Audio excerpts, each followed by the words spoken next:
செய்தியை பார்த்து வருகிறோம். புதுச்சேரியில் என்ஆர் காங்கிரஸ் கட்சி போட்டியிட வாய்ப்புகள் இருக்கும் 16 தொகுதிகள் பட்டியல் வெளியாகி இருக்கிறது. இது தொடர்பான விவரங்களுடன் செய்தியாளர் இளமுமதன் இணைந்திருக்கிறார். இளமுமதன், விவரங்களை பதிவு செய்யலாம்.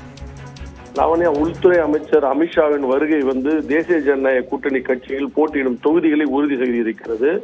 முதல் கட்டமாக நாம் பார்க்கும்பொழுது கடந்த முறை தேர்தலின் போது என்ஆர் காங்கிரஸ் 16 தொகுதியில் போட்டியிட்டன.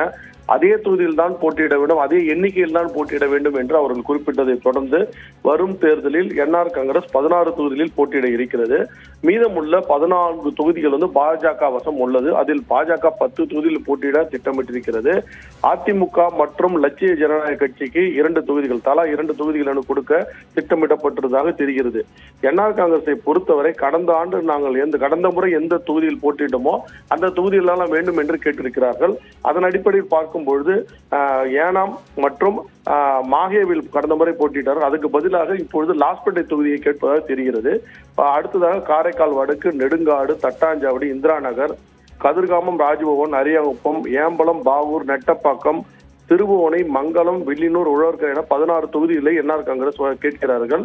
அதே போல அதிமுகவுக்கு 2 தொகுதிகள் என்று முடிவு செய்யப்பட்டுள்ளது. அதில் ஒன்று உப்பளம் மற்றும் முத்தியால்பேட்டை தொகுதியாக இருக்கும் என்று தெரிகிறது.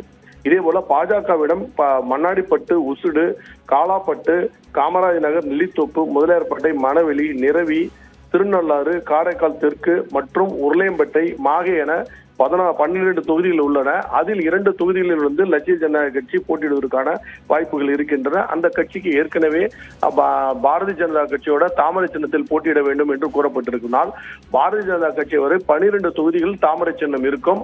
என்ஆர் காங்கிரஸை பொறுத்தவரை 16 தொகுதிகளில் ஜக்கு சின்னம் இருக்கும். அதிமுகவை பொறுத்தவரை 2 தொகுதியில் இரட்டை இலை சின்னம் இருக்கும். இதுதான் தற்பொழுது தயாரிக்கப்பட்டுள்ள உத்தேச பட்டியலில் இறுதியாக இருக்கிறது. இதனைத் தொடர்ந்து இங்கு புதுச்சேரியில் உள்ளூர் தலைவர்கள் அமர்ந்து பேசி வெற்றி வாய்ப்புள்ள தொகுதியில் மாற்றிக்கொள்ளவும் இதற்கான திட்டமிடலும் இருக்கிறது. லாவண்யா, விவரங்களுக்கு நன்றி இளமுமதன்.